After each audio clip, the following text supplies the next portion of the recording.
तर मित्रांनो price action सीरीजमधला आपला जो आपण फर्स्ट कन्सेप्ट आज बघणार आहे सपोर्ट अँड रेजिस्टन्स काय असतं.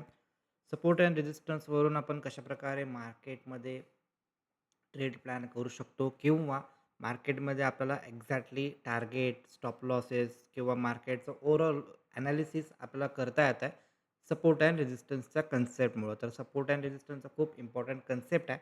तर व्हिडिओ लास्टपर्यंत जरूर बघा आणि जर का तुम्हाला ह्याच्यामध्ये काही पण नवीन गोष्टी शिकायला भेटल्या तर डेफिनेटली लाईक कमेंट करू शकता. जर तुम्हाला नवीन कोणत्या टॉपिकवरती व्हिडिओ पाहिजे असेल तर देन ते पण तुम्ही कमेंट सेक्शनमध्ये टाकू शकता. तर आपण स्टार्ट करूया सपोर्ट अँड रेजिस्टन्समध्ये. तर बेसिकली सपोर्ट आणि रेजिस्टन्स हे काय प्रकार आहेत, ह्याचा मार्केटमध्ये कशाप्रकारे आपण वापर करू शकतो. त्यानंतरनं त्याचा यूज करून आपण कशाप्रकारे त्याला ट्रेडला कन्व्हर्ट पण करता येतं. तर डायरेक्टली सपोर्ट रेजिस्टन्सवरती ट्रेड करण्यापेक्षा सपोर्ट एरिया काय, रेजिस्टन्स एरिया काय, तो कसा फाइंड आउट होतो, तर त्या गोष्टी आपण ह्या व्हिडिओमध्ये लर्न करायचा प्रयत्न करणार आहे. सोबतच त्याच्यानंतरचा जो कन्सेप्ट आहे, तो पण आपण नेक्स्ट व्हिडिओमध्ये पण बघणार आहे. तर जरूर आपण स्टार्ट करू याच्यामध्ये. आणि जर का तुम्ही याच्यामध्ये चॅनलला फर्स्ट टाईम व्हिजिट करत असाल, तर डेफिनेटली चॅनलला सबस्क्राईब करू शकता. बिकॉज असेच नवीन-नवीन इन्फॉर्मेशनचे व्हिडिओ जे असतील, ते तुमच्यापर्यंत लवकरात लवकर पोहोचू शकतील. आणि त्यानंतर जर का व्हिडिओ जर का तुम्हाला आवडला, तर डेफिनेटली लाईक करायला विसरू नका. बिकॉज लाईकवरून आपला जो व्हिडिओ आहे, हा अजून ऑडियन्समध्ये पोहोचू शकतो. ओके.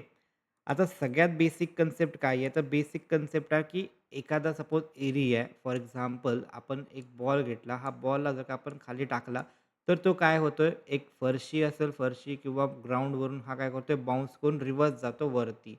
तर जिथून बॉल जो आहे, बॉल जिथून रिव्हर्स झाला, ओके, तो जो एरिया आहे, तर हा एरियाला आपण बेसिकली बोलतोय एक बेस बनला किंवा एक सपोर्ट बनला. त्यानंतरनं सपोज हा वरती गेला, वरून कुठेतरी खाली आला, ओके. तर जिकडनं हा खाली आला, जो टॉपपासून जो टॉपपासून बॉल खाली आला, तो जो एरिया आहे का, त्याला आपण बोलणार आहे रेझिस्टन्स एरिया. म्हणजे काय, की जिथून आपला जो बॉल होता तो रिव्हर्स गेला, जिथून एक बेस तयार झाला, जिथून बॉल रिव्हर्स गेला, तर तो झाला सपोर्ट. जिथून बॉल डाउन साइडला आला, तो झाला रेझिस्टन्स. आता हे एक्झॅक्टली मार्केटमध्ये कशाप्रकारे आपण फाइंड आउट करू शकतो, तर ते पण आपण बघणार आहे. बट ह्याच्यामध्ये थोड्याशा गोष्टी बघायला गेलो, तर मार्केट जे आहे, हे मार्केट स्टार्टिंग कंडिशनला काय होतंय, की स्टार्टिंग कंडिशनला ज्यावेळी एक आय-पी-ओ आलेला होता. आय-पी-ओ आल्यानंतर प्राईस काय झाली, इमॅजिन करूया, की प्राईस थोडीशी डाउन साइडला आली, डाउन साइडला आली, डाउन साइडला आली, डाउन साइडला आली. एक लेव्हलपर्यंत डाउन साइडला प्राईस आली. त्या प्राईसला आता याच्यामध्ये खूप प्राईस स्वस्त झाली असेल, तर इथं काय झाले, इथं बायर लोकं जास्त ॲक्युमुलेट केले किंवा बायर लोकांनी जास्त प्रमाणात बायिंग केले. तर ही जी प्राईस आहे, ही प्राईस इथून रिव्हर्स व्हायचा प्रयत्न केला. इथून मार्केटमध्ये एक शार्प मोमेंटम आला किंवा जेवढे जास्त लोकांनी बाय केले, तर बाय केल्यामुळे प्राइजेस काय झाले, पंप झाले अपसाईडला आणि एक लेव्हलपर्यंत गेल्यानंतरनं आता ह्याच्यामध्ये लाँग पोझिशनवाले पण असणार आहेत आणि ह्याच्यामध्ये शॉर्ट पोझिशनवाले पण असणार आहेत. लाँग पोझिशनचा सिंपल अर्थ काय आहे, ते पहिल्यांदा बाय करतील आणि त्यांना जर का फायदा झाला, तर ते लोकं त्यामध्ये एक्झिट करतील म्हणजे सेल करतील. त्याला बोलतो आपण लाँग पोझिशन. शॉर्ट पोझिशन म्हणजे काय? ते पहिल्यांदा सेल करतील आणि नंतरनं डाउन साइडला प्राईस गेल्यानंतर त्याला एक्झिट करतील म्हणजेच बाय करतील. तर हे झाले शॉर्ट पोझिशनवाले ट्रेडर. आता ज्यांनी कोणी इथं लाँग पोझिशन क्रिएट केली होती, म्हणजे त्यांचा व्ह्यू होता की मार्केट अपसाइडलाच जाईल आणि इथून मार्केट स्ट्राँगली अपसाइडला गेला. गेल्यानंतरनं काय झालं, एक स्पेसिफिक लेव्हलपर्यंत आल्यानंतरनं त्या लोकांना याच्यामध्ये फायदा झाला असणार आहे. आता फायदा झाल्यानंतर ते लोकं प्रॉफिट बुकिंगचा प्लॅन करतील, म्हणजेच त्या पोझिशनमधून एक्झिटचा प्लॅन करतील. म्हणजेच काय करतील, पहिल्यांदा बाय केले होते, आता ते लोकं सेलिंगचा प्लॅन करतील. जसं की ते लोकांनी सेलिंग केले, तर प्राईस कुठे येईल? प्राईस येईल डाउन साइडला. जसं प्राईस ह्याच्यामध्ये डाउन साइडचा व्ह्यू होतो. जसं प्राईस ह्याच्यामध्ये डाउन साइडला यायचा प्रयत्न करते, त्यानंतर ना ह्याच्यामध्ये काय होते, शॉर्ट ट्रेडर पण ॲक्टिव्ह होतात. ज्यांनी पहिल्यांदा सेल केलं आहे, ज्यांनी कोणी पहिल्यांदा पोझिशन त्यांची सेल केली आहे, ते वाले ट्रेडर पण ह्याच्यामध्ये ॲक्टिव्ह होतील. त्यांनी पहिल्यांदा त्यांचे पोझिशन सेल ऑफ करतील. म्हणजे ऑलरेडी याच्यामध्ये लाँग जी पण ट्रेडर आहेत, ते लोकांनी सेल केले, त्याच्यामुळे प्राईस थोडीशी डाउन साइडला आले. आता याच्यामध्ये ॲडिशनल शॉर्ट सेलरनी सेल केलेत. ह्याच्यामध्ये सेलर वाढले, बायर कमी झाले, तर प्राईस इथून परत डाउन साइडला यायला विचार करणार आणि जिथून लास्ट टाईमला मार्केटमध्ये एक रिव्हर्सल आलं होतं, लास्ट टाईमला मार्केटमध्ये एक अपसाइड मोमेंटम गेलं होतं, त्याच्या आसपास आल्यानंतरनं ज्यांनी कोणी इथं सेलिंग केले होते, पहिल्यांदा ज्यांनी कोणी इथं सेलिंग केले होते, ते इथे एक्झिटचा प्लॅन करतील. म्हणजेच ते लोकं इथं बायिंगचा प्लॅन करतील. त्याच्यामुळे इथं प्राईस थोडीशी पंप होईल अपसाइडला. जसं मार्केट इथून रिव्हर्स गेला. आता ह्याच्यामध्ये 2 प्रकारचे ट्रेडर ह्याच्यामध्ये एंट्री करतील. फर्स्ट ज्यांनी कोणी इथं लाँग केला होता, इथंच कुठेतरी सेल ऑफ केला होता, ते लोकांना वाटेल की अरे वाह! परत प्राईस आपल्या लेव्हलला आले. आपण परत त्याच्यामध्ये एंट्री करून परत आपण त्यामध्ये प्रॉफिट करू शकतो. ते लोकं इथं परत बाय करतील. दुसरी म्हणजे कोण आहे, की ज्यांनी ही रॅली मिस केली होती, ते पण लोकं याच्यामध्ये बायिंग करतील आणि इथले जे लोकांनी सेल केले, ते पण लोकं इथं बाय करतात. म्हणजे इथं बायर्स वाढले, सेलर कमी झाले. त्याच्यामुळे इथून एक पंप अपसाइडला परत आला आणि त्यानंतरनं काय झालं, की परत तिथंच मार्केट गेलं, तिथून मार्केट डाऊन आलं होतं.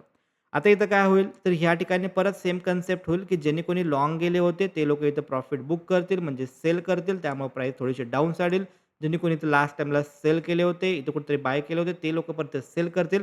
म्हणजे इथं बायर कमी झाले, सेलर वाढले आणि मार्केटचं हे जे स्ट्रक्चर आहे, तर हे स्ट्रक्चर कंटिन्यू अशा प्रकारे होत असतंय. आता याच्यामध्ये थोडंसं वरती-खालती होत असते. असं काही नाही, की एक्झॅक्टली तिथूनच डाउन येईल किंवा एक्झॅक्टली तिथूनच अप जाईल असं काही नसते. थोडंसं वरती-खालती असू शकते. तो एक एरिया असू शकतो, तो एक झोन असू शकतो. एक स्पेसिफिक लाईन कधी-कधी नसते. ओके. तर अशा प्रकारचं जे स्ट्रक्चर तयार झालेलं आहे, तर ह्या स्ट्रक्चर नंतरनं जिथून मार्केट मल्टिपल अटेम्प्टमध्ये रिव्हर्स जाते अपसाइडला, तो जो लेव्हल आहे किंवा ते जे बेस आहे, त्या बेसला आपण बोलणार आहे सपोर्ट आणि जिथून मार्केट मल्टिपल टाईमला ओके, मल्टिपल टाईमला डाउन साइडला गेलाय, त्याला आपण बोलणार आहे रेझिस्टन्स. ओके, तर अशा प्रकारे सपोर्ट आणि रेझिस्टन्स मार्केटमध्ये तयार होतात. आता हे तयार कसे झाले ते मी याच्यामध्ये एक्सप्लेन केलं आहे. आता हे तयार झाल्यानंतरनं आपल्याला ह्याच्यामध्ये अजून 2 गोष्टी आहेत, ते पण आपण एकदा बघूया. त्यानंतरनं कसं ड्रॉ करायचं ते पण आपण कन्सेप्ट करूया. ओके. आता एक एक्झाम्पल घेऊया आपण. हे एक टेबल आहे. ह्या टेबलला जर का आपण पहिल्यांदा मारलं, तर हे काय लगेच ब्रेक नाही होणार. जर का दुसऱ्यांदा मारलं, तरी पण हे लगेच ब्रेक नाही होणार. तिसऱ्यांदा मारलं, चौथ्यांदा मारलं, तर हे चिरायला चालू होईल आणि एक टाईम असेल की ते फुटेल. ओके. सिमिलरली एकदा रेझिस्टन्सपर्यंत मार्केट गेलं असेल किंवा एकदा सपोर्टपर्यंत मार्केट आलं असेल, तर ते ब्रेक व्हायचे चान्सेस खूप कमी राहतात. पण ते जर का मल्टिपल अटेम्प्ट रेझिस्टन्स किंवा मल्टिपल अटेम्प्ट सेम सपोर्ट किंवा सेम रेझिस्टन्सपर्यंत गेलं असेल, तर चान्सेस खूप हाय होतात की ते एक रेझिस्टन्स लेव्हल किंवा ते एक सपोर्टचं लेव्हल मार्केट ब्रेक करू शकतं आणि जर का ते रेझिस्टन्स मार्केटनं ब्रेक केलं अपसाइडला आणि सस्टेन जर का राहिलं, तर तो तिथून एक फ्रेश रॅली अपसाइडला येत असते.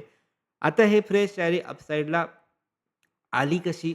तर ते पण आपण बघूया. तर पहिल्यांदा काय झालं होतं, तर इथं सेलर होते. म्हणजे रेझिस्टन्स होता इथून मार्केट डाउन साइडला येत होते. याचा अर्थ इथं कोण होते? सेलर होते. ह्या सेलर लोकांचा याच्यावरती काहीतरी स्टॉप लॉसेस असणार आहेत. जर याच्यामध्ये सेलर लोकांनी डाउन साइडला ढकललं असेल मार्केटला, मार्केट डाउन साइडला आलं असेल, परत मार्केट त्या लेव्हलला आलं असेल, तर परत इथं सेलर लोकं ॲक्टिव्ह झाले. आता त्या लोकांचे, त्या ट्रेडर लोकांचे इथं स्टॉप लॉसेस असतील. मार्केट जर का इथून जर का डाउन साइडला नाही गेलं, म्हणजे काय झालं?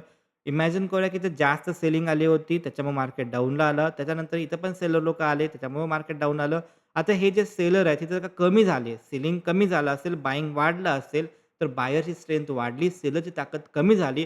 त्याच्यामुळे बायर ह्याच्यामध्ये परत वरती ढकलले मार्केटला आणि सेलर लोकांचे जर का स्टॉप लॉसेस कट झाले, तर सेलिंग पहिल्यांदा त्यांनी सेल केले होते, नंतर त्यांना स्टॉप लॉसेस कट झाले, म्हणजे त्यांना एक्झिट करावे लागले त्यांची पोझिशन. म्हणजेच त्यांची पोझिशन बायिंगमध्ये कन्व्हर्ट झाली. म्हणजे सेलर पण बनले बायर. ऑलरेडी याच्यामध्ये आहेत बायर. त्याच्यामुळे अधिक बायिंग म्हणजे बायरची स्ट्रेंथ वाढली. त्याच्यामुळे इथून मार्केटमध्ये एक शार्प मोमेंटम अपसाइडला आली. आता कुठून ना कुठून तर प्रॉफिट बुकिंग होणार आहे. परत सेम कन्सेप्ट होईल. परत तिथून मार्केट डाउन साइडला आले. आता हा झाला नवीन रेझिस्टन्स. तर हा झाला नवीन रेझिस्टन्स. त्यानंतर मार्केट इथून डाउन साइडला आला असेल. आता याच्यामध्ये काय झालं, की इथं कोण होते? तर इथं बायर्सची ताकद जास्त आहे. पूर्वी कोण होते? पूर्वी सेलर होते. आता कोण झाले? तर बायर्स झाले. तर seller become a buyers. Okay. Seller become buyer बनले. आता ज्यावेळी पण असा सिनारिओ होईल जिथे की मार्केट फर्स्ट अटेम्प्टमध्ये किंवा मार्केटनं एखादा रेझिस्टन्स ब्रेक करून मार्केट पहिल्या अटेम्प्टमध्ये त्याच्या आसपास जर का येत असेल, तर खूप हाय प्रोबॅबिलिटी असते, की 90% ची प्रोबॅबिलिटी अशी राहते, की फर्स्ट अटेम्प्टमध्ये मार्केट हे लेव्हल डायरेक्टली ब्रेकडाउन द्यायचे चान्सेस खूप कमी राहतात किंवा जर डायरेक्टली ब्रेकडाउन जरी दिला असेल, तर त्याच्यामध्ये एक रिव्हर्स मोमेंटम यायचे चान्सेस खूप जास्त असतात. कारण की ह्याच्यामध्ये काय होत असतं, की मल्टिपल अटेम्प्ट ऑलरेडी मार्केटने रेझिस्टन्स फेस करून एखाद्या लेव्हल मार्केटने तोडलं असेल, त्यानंतर मार्केट त्या लेव्हलला परत आलं असेल, तर खूप जास्त चान्सेस असतात, की हे पूर्वीचा जो रेझिस्टन्स मार्केटनं तोडून जो ब्रेकआउट दिला आणि मार्केट त्याच्यावरती गेलंय, तर हा जो पूर्वीचा जो रेझिस्टन्स आहे, तो आता सपोर्टचं काम करून मार्केट इथून एक रिव्हर्स मोमेंटम अपसाइडला जाऊ शकते. म्हणजे पूर्वीचा रेझिस्टन्स आता बनला सपोर्ट म्हणजेच रेझिस्टन्स बिकम अ सपोर्ट आणि त्यानंतर मार्केट सपोज ह्या लेव्हलच्या आसपास गेला असेल, इथून परत डाउन साइड आला असेल, तर आता हे सेकंड अटेम्प्ट इथे तर इथं मार्केट मे बी ते ब्रेक पण करू शकते खालती किंवा नाही पण करू शकते. सपोज इमॅजिन करूया की तोडलं खालती, तोडल्यानंतर सपोज हे पूर्वीच्या सपोर्टपर्यंत मार्केट जर का आलं, असं काही नाही की तिथपर्यंत येणार. इथून पण रिव्हर्स जाऊ शकते डिपेंड अपॉन सिच्युएशन. जर का इथपर्यंत आला, आता इथं पूर्वी इथं काय होता सपोर्ट एरिया होता. सपोर्ट एरियाच्या आसपास मार्केट परत आलेलं आहे आणि तिथून परत मार्केट वरती गेलं. आता हे फर्स्ट अटेम्प्ट चाललाय. आता ह्याच्यामध्ये काय होतंय रेझिस्टन्स बिकम सपोर्ट म्हणजे पूर्वीचा रेझिस्टन्स तोडल्यानंतर तो पहिल्या अटेम्प्टला येत असेल, तर तो सपोर्टचं काम करणार. सिमिलरली जर सपोर्ट तोडला असेल, मार्केट पहिल्यांदा त्याच्या आसपास सारखा चाललं असेल, तर हा रेझिस्टन्सचं काम करणार. 90% हे तुटत नाही. तुटलं तरी फेल व्हायचे चान्सेस खूप जास्त असतात आणि इथून मार्केट परत डाउन साइड मोमेंटम येत असतंय. तर हा असा कन्सेप्ट आहे resistance become support and support become a resistance. आता याला मार्किंग कसं करणार? तर सोपी गोष्ट आहे मार्किंग करायसाठी आपल्याला काय बघायला पाहिजे? आपल्याला बघायला पाहिजे current market candle. Current market कॅन्डलचा कलर, करंट मार्केट कॅन्डलचं क्लोजिंग जे आहे ते इम्पॉर्टंट आहे. आता ह्याच्यावर जर का व्ही शेप असेल किंवा उलटा व्ही शेप असेल, तर इथून आपल्याला एक लाईन्स मार्क करायची आहे. ओके. तर ह्याला बोलायचं रेझिस्टन्स. ह्याच्या खाली व्ही शेप किंवा उलटा व्ही शेप असेल, तर इथून आपण लाईन्स मार्क करू आणि ह्याला बोलणार आपण सपोर्ट. मी तुम्हाला डायरेक्टली चार्टवरती दाखवतो म्हणजे ज्यादा आयडिया येऊ. आता ह्याच्यामध्ये जर का आपण बघायला गेलो, इमॅजिन करू आपण एखादा अ, एक आपण निफ्टी घेतला डेली टाईम फ्रेम आहे. आता इथं जर का बघायला गेलो, तर हा आपल्यासाठी काय झाला करंट मार्केट कॅन्डल. ओके. आपण कोणत्या पण टाईम फ्रेमवरती घेऊ शकतो. सध्या आपण डेला बघतोय. तर डे प्रमाणे जर का बघायला गेलो, तर इथून क्लोजिंग इथं आलेलं आहे. आता हे झाला त्याचा लो, हे झालं त्याचा हाय. ह्याच्यावरती इथं एक त्याचा काय होता असा एक व्ही शेप होता, उलटा व्ही शेप. इथून मार्केट डाऊन आलंय. जर मी इथून एक लाईन मार्क केली, तुम्ही इथून लाईन अशी मार्क करू शकता. हॉरिझॉन्टल लाईन पण घेऊ शकता. ओके. आता ही लाईन मार्क केली, ही लाईन ह्या क्लोजिंगच्या वर आहे. त्याच्यामुळे हा झाला रेझिस्टन्स. त्यानंतरनं इथून मार्केट डाउन साइडला इथं आलं होतं. परत इथं वरती गेलं होतं, तर हा झाला व्ही शेप. मी व्ही शेपवरनं परत एक लाईन मार्क केली. आता ही जी करंट मार्केट कॅन्डल आहे, ह्या कॅन्डलचा क्लोजिंगच्या कुठं आहे? ते खाली आहे. तर हे जर का खाली असेल, क्लोजिंगच्या खाली व्ही शेप असेल, तर हा झाला सपोर्ट. त्यानंतरनं अगेन इथून मार्केट इथनं वरती गेला. म्हणजे आपल्याला इथे एक व्ही शेप दिसतोय. असा काहीतरी व्ही शेप दिसतोय. तर हा करंट मार्केट कॅन्डलचा क्लोजिंगच्या खालती आहे. तर हा झाला सपोर्ट. सिमिलरली जर का बघायला गेलो, तर इथून पण तुम्ही चेकआउट करू शकता, की इथून मार्केट असं वरती गेलं होतं. त्यानंतर थोडंसं खाली अगेन वरती गेला किंवा तुम्ही सोप्या भाषेत जर का बघायला गेलो आपण, तर इथं पण आपण मार्क करू शकतो. हा झाला पूर्वीचा व्ही शेप. आणि त्यानंतरनं मार्केट इथं डाऊन आलं. अगेन इथं उलटा व्ही शेप झाला. आता याच्या आसपास मी लाईन मार्क केली. ह्या क्लोजिंग करंट मार्केट कॅन्डलचं क्लोजिंगच्या वरती येतंय, तर हा झाला रेझिस्टन्स. त्यानंतरनं अगेन मी इथं पण मार्क करू शकतो. ओके. इथं पण मार्क करू शकतो. या ठिकाणी पण मार्क करू शकतो. इथं पण करू शकतो. इथं पण करू शकतो. जिथं-जिथं मला व्ही शेप, उलटे व्ही शेप दिसतील तिथं मी मार्क करणार आहे. चेक करणार आहे, की मार्किंग नंतरनं क्लोजिंगच्या वर असेल तर रेझिस्टन्स आणि क्लोजिंगच्या खाली असेल तर सपोर्टचं काम होऊ शकते. आता थोडंसं मी ह्याला जर का बारकं केलं, तर इथं आपल्याला बऱ्यापैकी दिसेल, की ही हिस्ट्री रिपीट होत असते. याच्यामध्ये जर का आपण बघायला गेलो, तर पूर्वी इथं काय होता रेझिस्टन्स होता, हा तुटला. त्यानंतरनं तिथं सपोर्ट झाला, अगेन सपोर्ट तुटला, इथं रेझिस्टन्स बनला, परत हा तुटला. अगेन तुम्ही इथं पण चेक करू शकता, हा रेझिस्टन्स होता. हा डायरेक्टली डाउन साइडला आला. त्यानंतरनं इथं रेझिस्टन्स तुटला, हा इथं सपोर्ट घेतला. असं खूप ठिकाणी बघायला भेटेल. जसं की इथं पण बघायला भेटेल, की इमॅजिन करूया, की इकडचं पुढचं आपल्याला माहिती नाही आहे. इथं मार्केटनं रेझिस्टन्स तोडला. फर्स्ट अटेम्प्टला हा सपोर्ट झाला. अगेन इथून मार्केट वरती गेलेलं आहे. ओके. तर हे आपण क्रिप्टोमध्ये पण बघू शकतो. प्रत्येक ठिकाणी आपण ह्याला यूज करू शकतो. खूप चांगल्या प्रकारे हे काम करतंय. क्रिप्टो, फॉरेक्स असेल, त्यानंतर क्रिप्टो असेल, प्रत्येक ठिकाणी ह्याला आपण चांगल्या प्रकारे यूज करू शकतो. जसं की इथं बघायला गेला आपण, तर इथं काय होता, हा होता इथून मार्केट ज्यावेळी वरती गेलं, त्यावेळी हा सपोर्ट झाला होता. हा परत वरती गेला. हा सपोर्ट इथं तुटला होता. त्यानंतर मार्केट रिट्रेस करून हा डाउन साइडला आला. तर हा पाठीमागं काय केला होता, सपोर्ट तुटला होता, तर हा इथं काय करणार आहे, फर्स्ट अटेम्प्ट आहे म्हणजे रेझिस्टन्सच घ्यायला पाहिजे. रेझिस्टन्स घेतला, परत डाऊन आला. तर हा सेकंड अटेम्प्ट होता. तर सेकंड अटेम्प्टला मे बी वर पण जाऊ शकते, मे बी डाऊन पण येऊ शकते. डाऊन आला. त्यानंतरनं अगेन हे परत वरती रेझिस्टन्सचं काम करते. तसं की इथं बघायला गेलं आहे खूप मस्त एक्झाम्पल आहे. पूर्वी इथं होता रेझिस्टन्स, इथं होता रेझिस्टन्स, इथं होता रेझिस्टन्स, इथं होता रेझिस्टन्स, इथं होता रेझिस्टन्स तुटला. रेझिस्टन्स बिकम सपोर्ट बनायला पाहिजे, जो की इथं बनला. रेझिस्टन्स तुटला, वरती मार्केट गेले. पहिल्या अटेम्प्ट खाली यायला लागले. तर इकडनं हे जे खाली आले, हा इथं इझिली खाली नाही जाऊ शकणार. त्यामुळे ह्याचा सपोर्ट घेतला आणि त्यानंतर एक बेस तयार करून मार्केट ह्याच्यामध्ये रिव्हर्सल गेलेलं आहे. ओके. तर इथं पण तुम्ही आता पुढं बघू शकता, की इथं काय होऊ शकते. तर हे पूर्वी खूप ठिकाणी काय काम केलंय, रेझिस्टन्सचं काम केलंय. चुकून जर मार्केट याच्या खाली आला, तर इथं सपोर्ट घ्यायचा प्रयत्न करू शकतोय. ओके. तर ह्याच्यामध्ये हे होता आपला कन्सेप्ट सपोर्ट रेझिस्टन्सचा. हा तुम्ही बिटकॉईनमध्ये पण यूज करू शकता, इथेरियम कोणतं पण जिथं कॅन्डल आहे, त्या प्रत्येक ठिकाणी ह्याचा वापर होत असतो. ओके. जसं की इथं बघू शकता तुम्ही, की इथं पूर्वी होता रेझिस्टन्स, हा तुटला, रेझिस्टन्स बिकम सपोर्ट, त्यानंतर इथून परत रिव्हर्सवरती गेला. ओके.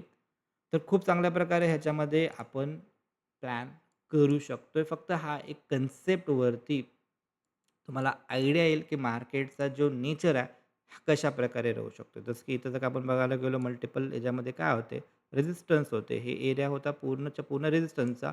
तुटला, तुटल्यानंतर एक शार्प मोमेंटम आली. हा सपोर्ट घेतला, अगेन वरती गेला. ओके. तर अशा अशा काही गोष्टी आहेत. आता हे तुम्ही याच्यामध्ये बॅक टेस्टिंग करा, प्रॅक्टिस करा आणि त्यानंतर जर का तुम्हाला हे आवडलं, देन डेफिनेटली ह्याचा नेक्स्ट पार्ट जो आहे, तर त्याच्यामध्ये तुम्हाला ह्याच्या पुढचा पण कन्सेप्टमध्ये काय समजेल, की ट्रेंड कसा आयडेंटिफाय करायचे, ट्रेंडमध्ये कोणकोणते प्रकार आहे, त्यामध्ये पण सपोर्ट रेझिस्टन्स असतं, ते कशाप्रकारे वर्कआउट होतं. त्यानंतरनं मग वेगवेगळे breakout, breakdown, fake breakdown, liquidity काय असते, असे वेगवेगळे कन्सेप्ट आहेत. तर त्यासाठी हे सगळ्या गोष्टी जर का तुम्हाला फ्री ऑफ कॉस्ट पाहिजे असतील, तर चॅनलला जरूर सबस्क्राईब करून ठेवा. जेणेकरून ही अशी पूर्णच्या पूर्ण जी इन्फॉर्मेशन आहे, हे तुमच्यापर्यंत इझिली पोहोचू शकते. ओके.